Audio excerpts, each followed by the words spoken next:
지난 10년간 연애, 재회 상담을 해온 상담사 멘탈리안입니다. 오늘은 오랜만에 재회에 관련된 내용을 다뤄볼까 합니다. 2014년 제가 상담을 시작했을 때 가장 많이 들었던 질문이 있습니다. 상담사님, 시간이 흐르면서 제 마음이 좀 편해졌어요. 상대방도 마찬가지 아닐까요? 마음을 벌써 정리한 건 아닐까요? 즉, 시간이 흘러갈수록 나의 마음도 편해졌으니 상대방 역시 같은 마음이라고 생각하는 것입니다. 결과적으로 이런 생각 때문에 다시 자존감이 낮아지고 상대방의 일거수일투족을 염탐하며 다시 마음이 괴로워지게 됩니다. 특히 헤어지고 6개월 이상 지난 분들이 가장 고통을 느끼는 부분이기도 합니다. 하지만 너무 걱정하실 필요는 없습니다. 주도권을 잡아오는 문자만 잘 보냈다면 크게 문제는 없습니다. 그 원리에 대해서 설명을 해볼게요.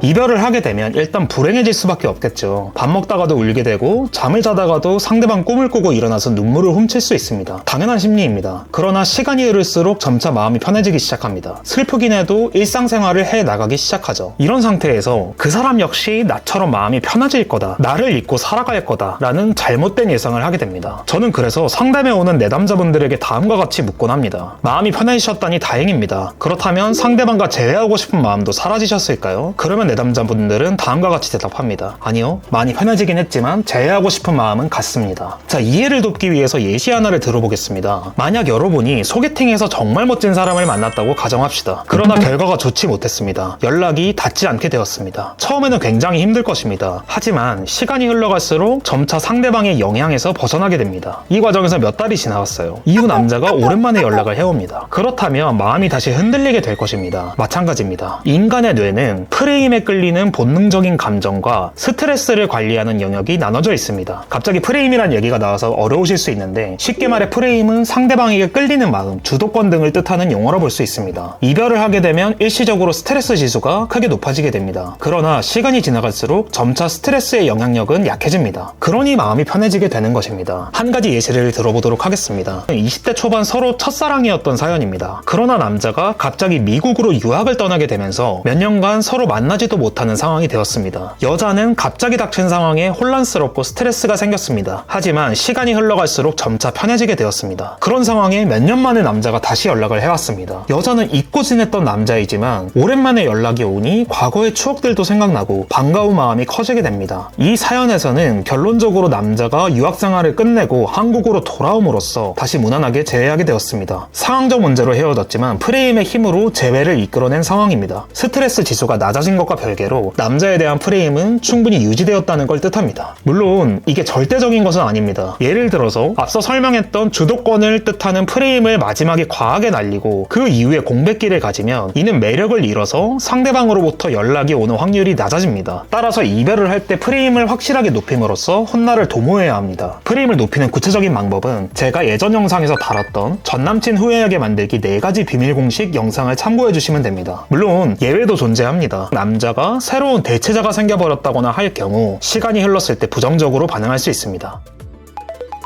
시간이 흘러서 나의 마음이 편해졌다고 해서 상대방의 마음 역시 그러할 것이다 라는 분석은 틀렸을 확률이 높습니다. 만약 우리 쪽에서 프레임을 높여놓고 가능성 제시를 한다면 상대방은 잊고 지냈다가도 다시 마음이 흔들리는 경우가 많습니다. 이 가능성 제시란 상대방에게 가벼운 연락을 취해서 네가 돌아오면 받아줄 수도 있어 라는 걸 보여주는 행동입니다. 단 프레임을 높인 상태에서 가능성 제시를 해야겠죠. 자, 오늘 영상은 여기까지입니다. 궁금하신 내용이 있으시다면 댓글로 알려주세요. 최대한 영상에서 다룰 수 있도록 해보겠습니다. 감사합니다. 멘탈리안이었습니다.